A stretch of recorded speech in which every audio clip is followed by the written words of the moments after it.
Hey, explorers. Can you guess where we are?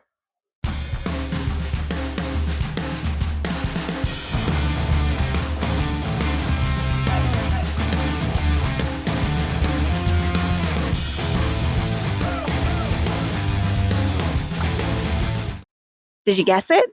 We are in Indiana's only Viking festival. This takes place every year in April in Whitestown, Indiana. Are you ready to have a clashing good time? Hi, I'm Rodney. And I'm Jade. And this is our Explorations list.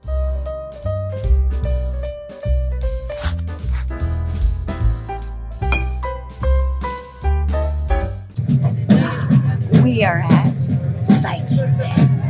Yeah. Okay, so we went to the Whitestown Viking Fest. Now, this was our first time ever being at this festival. So we were kind of wondering, why is there a Viking festival in Whitestown, Indiana?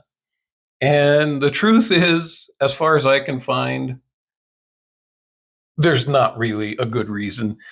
I'm not sure why it's a Viking theme other than just being fun, but it was started by a local brewery, and then the Parks Department of Whitestown took it over and has grown it for, I think this was the 9th year. Yeah. Yeah. So my first impressions, when you first arrive, you are kind of in the middle of like an industrial park, Yeah, it's kind of a weird location. but it's an actual park in the industrial park. It's kind of cool. It's kind of unique, actually. There was a giant Amazon warehouse not far away. There were a lot of 5-story giant white buildings, not very many windows or anything either. They were just big blocks, basically. But they kind of surrounded this little park. So yeah, the size of the festival, I wasn't quite sure what to expect. And it ended up being kind of medium sized. It wasn't a super small festival, thankfully, because it did offer us a fair amount to do and see. It really did. But it definitely not a really large festival as well. So I would say it's kind of in the middle range there. When we arrived, there was quite a few people there. There were a lot of people there, yeah. And the nice thing is a lot of people dress up. Yeah, that was fun seeing the costumes, and a lot of just regular people that came pretty much wore anything you would see at a Renaissance festival. Yes, that's really accurate. I saw fairies, mushrooms, hobbits, pirates, Vikings, knights, medieval. Yeah, I mean, some people just had like a cape, and that was their costume. And some people were fully decked out with like furs and helmets and armor and things. So one of the first performances that we saw when we got there was fire dancing. It was cool. It was pretty cool. They were all obviously trained fire dancers. Yeah, the dual side man, he was fantastic. No, I didn't get his performance name, but he kind of reminded me of Darth Maul. Like he had a dual side lightsaber. It wasn't a lightsaber, but like dual side fire going. That was pretty fantastic. That was awesome.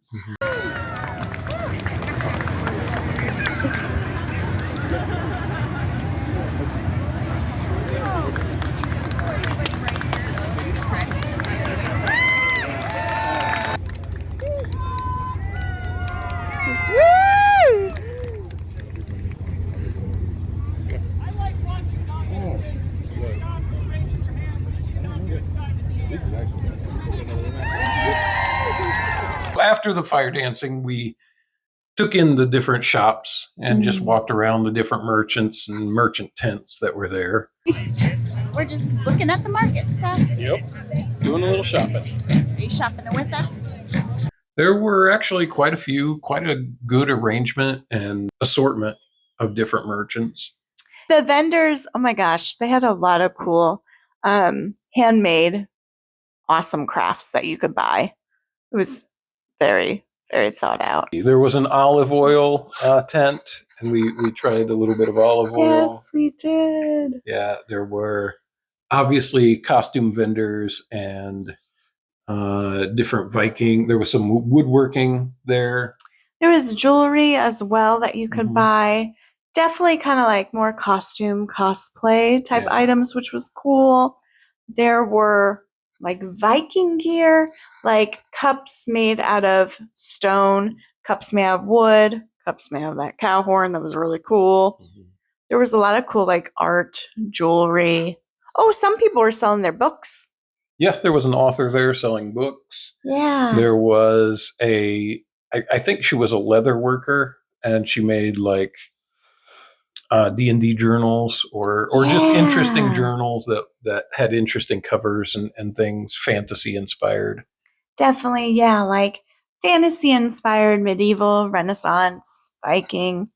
Yeah, they were fun to look at. Yeah, and so we spent quite a good amount of time wandering through the vendors and looking at their wares and things. There's a lot of cute vendors here. And then we wandered on back to they had a small Viking village kind of recreation back there. And the Vikings there actually stayed in their Viking gear and they actually camped.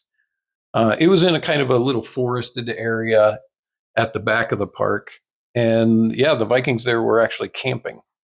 So, like a lot of festivals, I've noticed when the volunteers are really heavily involved, they stay there overnight, they camp, they sleep there, which I always think is so cool and so dedicated. Mhm. I felt for them. That was a hot day. The day we went, I'm like, oh, hopefully they're okay. They also, at least one of them, I think a few, were cooking over an open fire. They had their whole setup. Yeah. That was pretty cool. And it smelled really good. It smelled good, yeah. Someone made a grilled PBJ. Now I want to try that. I want to try it bad. There was another family that was making, I think they were making sausages, but they had onions and apples on the grill as well with them. So it was all kind of mixing together. That looked yummy as well. Yeah. And that was just kind of a display on how Vikings may have lived and camping back in that time. So it was interesting. It was cool. Mm-hmm.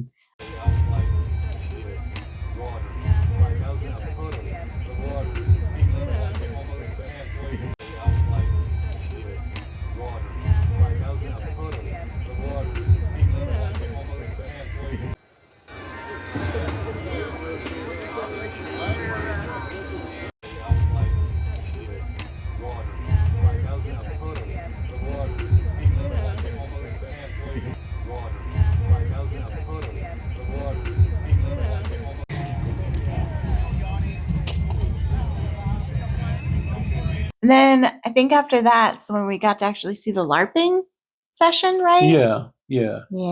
I'm going to call it a reenactment rather than LARPing. Ooh, okay. Reenactment. But yeah, while we were back there, we saw some Vikings. I'm going to call them Vikings, but they were volunteers. We saw some Vikings pretending or practicing for the battle. And we knew the battle was upcoming, so we kind of went out to the little demonstration area, I guess. Arena, yeah. Yeah. And that's when all the Vikings came out with their weaponry, and they put on kind of a demonstration or performance on Viking fighting.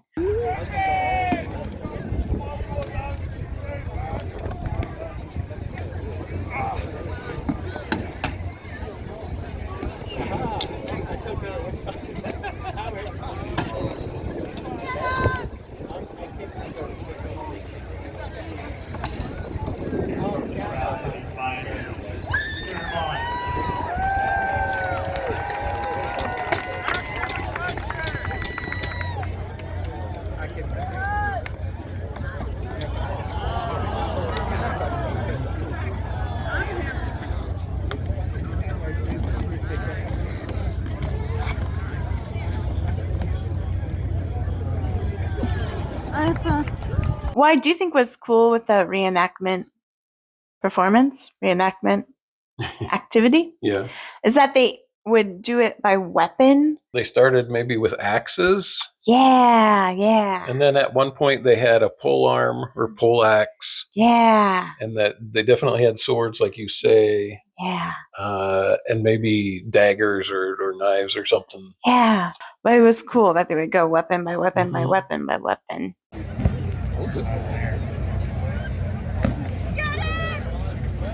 A spear and a sword? Oh, interesting.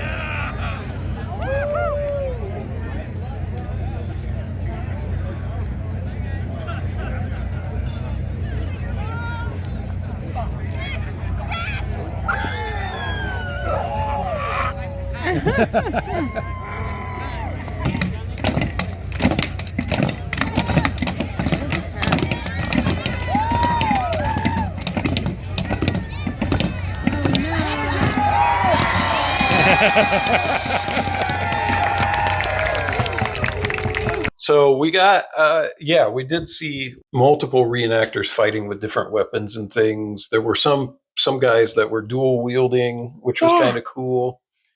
There was a time where they were using, I think, for the swords, some of them would use two swords, or some of them would use a sword and a shield. And basically, the two people would square off. One of them would eventually win, and the other would like fall down dead. And then the winner would go on and try to find a winner from another couple or from another battle, and then they would fight, and it kind of went along that way until cool. there was one person standing. Yeah, like one person standing per weapon. Mm-hmm. It was awesome.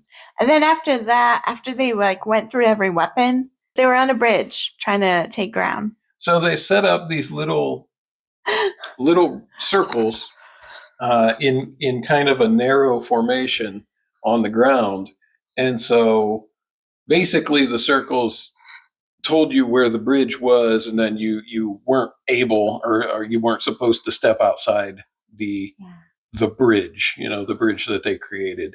And then they split into two kind of army groups, one on one end and one on the other, and they came together. Whoever killed the other side faster or pushed them further along to one side in the bridge won. Well, and at first I remember I was like, I don't know what's going on, but a woman near me was like, they're on a bridge. I'm like, thank you. Mm-hmm. Especially at first when they were putting down the circles, we weren't sure what was happening at all. It was interesting. I mean, we knew they were going to do some sort of a game or something, but we had no idea what it was. But it ended up being kind of interesting to watch. Yeah, because my mind went to Viking tic-tac-toe. I was like, I don't think that's what they're doing. I told her they were going to play Viking Twister. That'd been awesome. But yeah, that was pretty neat to watch, like giant armies facing off on this one bridge. Yeah, it was cool. It was a cool concept. I want to play. What did we do next? Okay, after that, I think we ate. I think we did too, yeah. Obviously, for a festival like this, everything was a little bit pricier than you would normally get, I think. I bet. And I was a little disappointed because there weren't a whole lot of kind of Viking-themed food offerings. Mm-hmm. There was a stand that offered giant turkey legs. We considered getting one of those, but ultimately we didn't get one of those. But you could get ice cream, you could get pretzels, French fries, corn dogs, lots of normal fare food, I would say, or festival food. But we actually ate at this, I assume it was a local place that was a little bit more on the side of a barbecue truck. Mm-hmm. Jade got mac and cheese. I had delicious, very rich mac and cheese. So good. And I got their version of a Scotch egg, which was basically a boiled egg wrapped in sausage and then wrapped in bacon on the outside. And that was pretty good. I actually enjoyed that. Kind of just sleep when they're in here, but he woke up and he's what you got, babe? To see this many people. Got a Scotch egg. But he's very friendly. Or a version of it anyway. He's a ferret. Ferrets are closely related to weasels. Ferrets don't really live in the wild very much in the U.S. other than everything came together pretty well. And it was surprisingly filling for just being like basically an egg and some meat. I could have had way more mac and cheese.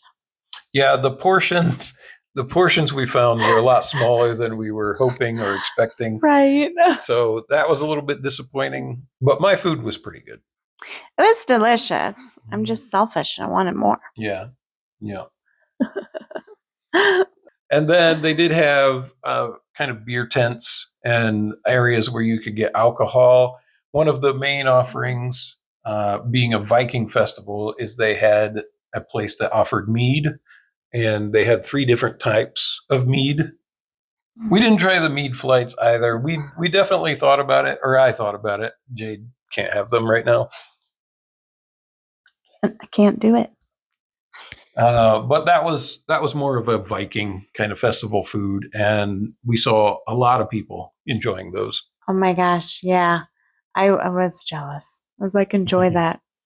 Enjoy it. Do it. But yeah, they had some offerings and it was so cool. And I think that was a super popular vendor there. Yeah. They always had a line out front, Yeah. which was another reason that we didn't do it. I know. After eating, we were starting to get a little tired and pretty warm during the day. So we did take kind of one last lap around the festival, looked at a few things that we hadn't seen before. The last thing we did was the Keg Toss, Mm-hmm. which that was kind of cool. Mm-hmm. Yeah. Yeah, it was fun so we walked up and in that same kind of demonstration area that the Viking fighting took place in. At this time, when we were just getting ready to leave, there was a keg toss. And I think the women's category was ending. Yes. when We got to see the winner. Yeah, when we walked up. I think there were 3 women that were in like the finals. And then so we saw those 3 throw the keg again. Mm-hmm. And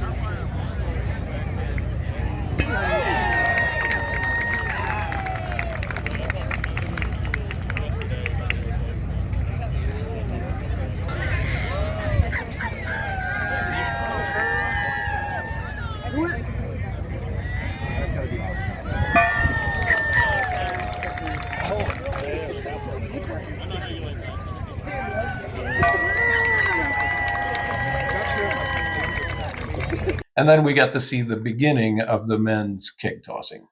Which was really cool.